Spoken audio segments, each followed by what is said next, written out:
Assalamualaikum warahmatullahi wabarakatuh.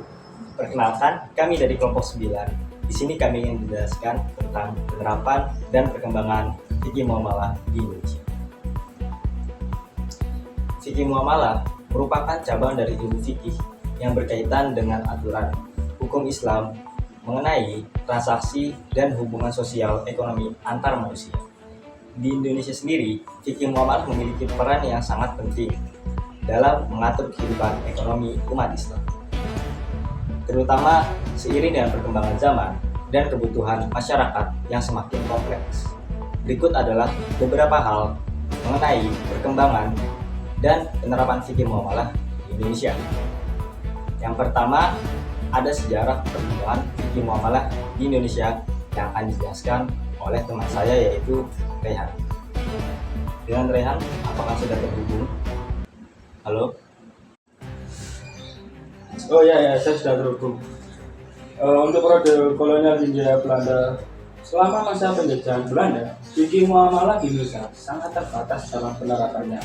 Karena adanya kebijakan kolonial yang memisahkan urusan agama dan negara, pada masa ini penerapan fikih lebih terfokus pada aspek seperti Islam.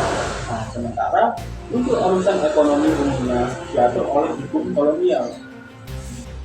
Kemudian di era kemerdekaan, setelah Indonesia merdeka, fikih muamalah mulai mendapatkan perhatian yang lebih, khususnya dengan adanya keinginan untuk menciptakan sistem hukum yang berbasis pada prinsip-prinsip syariah Islam. Namun pada awalnya penerapan fikih muamalah terbatas pada bidang keluarga dan hanya sedikit penerapan dalam sosok aspek ekonomi. Era Reformasi 1998 dan seterusnya. Setelah Reformasi 98, Indonesia mengalami perubahan signifikan dalam kebebasan beragama dan penerapan hukum Islam. Mulai bermunculan lembaga-lembaga keuangan syariah, seperti bank syariah, asuransi syariah, dan pasar modal syariah, yang semuanya mengacu pada prinsip fikih muamalah. Pemerintah Indonesia juga semakin memperhatikan aspek fikih muamalah dalam kebijakan ekonomi nasional. Kemudian yang kedua, ada penerapan fikih muamalah dalam sektor ekonomi di Indonesia. Seiring berkembangnya sektor ekonomi syariah, beberapa aspek fikih muamalah mulai diterapkan secara lebih luas yang akan dijelaskan oleh teman saya, yaitu Rahim. Untuk yang pertama yaitu perbankan syariah. Perbankan syariah di Indonesia mulai berkembang sejak tahun 1990-an dengan didirikannya Bank Muamalah Indonesia pada tahun 1991 yang merupakan bank syariah pertama di Indonesia. Prinsip-prinsip fikih muamalah yang diharapkan dalam perbankan syariah mencakup larangan terhadap bunga atau yang disebut dengan riba, spekulasi yang tidak pasti yaitu borol, dan investasi dalam bisnis yang haram atau maksir. Bank syariah sendiri menggunakan prinsip seperti mudharabah atau bagi hasil, musyarakah atau kerjasama, dan murabahah atau jual beli dengan margin keuntungan. Pasar modal syariah. Indonesia juga memiliki pasar modal syariah yang diatur oleh Otoritas Jasa Keuangan atau OJK. Bursa Efek Indonesia memiliki indeks saham syariah seperti Jakarta Islamic Index yang hanya mencatat saham-saham dan perusahaan yang memenuhi kriteria syariah. Di pasar modal syariah, transaksi yang dilakukan harus bebas dari unsur-unsur yang dilarang dalam fikih muamalah, seperti riba, gharar, dan maisir. Kemudian ada asuransi syariah. Asuransi berbasis syariah juga mulai berkembang di Indonesia. Dengan prinsip-prinsip fikih muamalah, dalam asuransi syariah, konsep saling berbagi risiko dan dana tabadu atau dana yang disumbangkan secara sukarela diterapkan.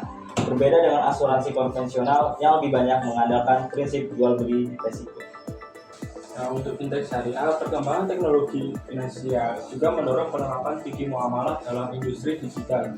Beberapa perusahaan fintech di Indonesia kini menawarkan layanan pinjaman dan investasi yang berbasis syariah dengan menggunakan prinsip-prinsip seperti akad mudharabah dan musyarakah untuk memastikan transaksi sesuai dengan syariah. Kemudian yang ketiga, tentang tantangan penerapan dan prospek masa depan fikih muamalah di Indonesia. Meskipun penerapan fikih muamalah di Indonesia sudah berkembang, masih terdapat beberapa tantangan yang harus dihadapi. Antara lainnya akan dijelaskan oleh Jawan. Kurangnya pemahaman masyarakat. Meskipun perbankan syariah dan sektor ekonomi syariah semakin berkembang, pemahaman masyarakat tentang prinsip fikih muamalah masih terbatas. Ini memerlukan edukasi lebih lanjut untuk mengurangi kesalahpahaman tentang hukum Islam dalam ekonomi. Nah, untuk regulasi yang belum sempurna, walaupun Indonesia telah memiliki UU Nomor 21 Tahun 2008 tentang perbankan syariah, regulasi terkait sektor ekonomi syariah masih perlu penyempurnaan untuk menciptakan kepastian hukum bagi pelaku industri dan masyarakat. Kemudian persaingan dengan sistem konvensional. Meskipun sektor ekonomi syariah berkembang pesat, masih ada tantangan besar dalam bersaing dengan sektor ekonomi konvensional yang telah mapan dan memiliki sumber daya yang lebih besar. Salah satu permasalahan utamanya adalah kesadaran masyarakat untuk beralih dari produk ekonomi konvensional ke produk berbasis syariah. Integrasi dengan sistem ekonomi nasional. Untuk mencapai penerapan fikih muamalah yang lebih optimal, perlu ada integrasi yang lebih erat antara sistem ekonomi syariah dengan sistem ekonomi nasional Indonesia secara keseluruhan. Ini membutuhkan kerjasama antar pemerintah, lembaga keuangan syariah, dan masyarakat. Untuk selain itu, dengan adanya kesadaran yang lebih besar tentang pentingnya sistem keuangan yang adil, transparan, dan berbasis pada prinsip-prinsip etika, fikih muamalah bisa menjadi salah satu solusi untuk menghadapi tantangan ekonomi global di masa depan.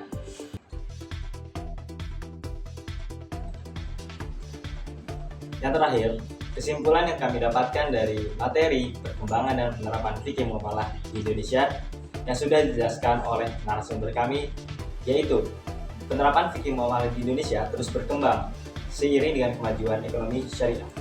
Meskipun ada tantangan dalam aspek regulasi, edukasi masyarakat, dan persaingan dengan sistem ekonomi konvensional, prospek masa depan fikih muamalah di Indonesia sangat menjanjikan, terutama dengan dukungan yang kuat dari pemerintah, lembaga keuangan syariah, dan masyarakat yang semakin sadar akan pentingnya prinsip-prinsip syariah dalam kehidupan ekonomi.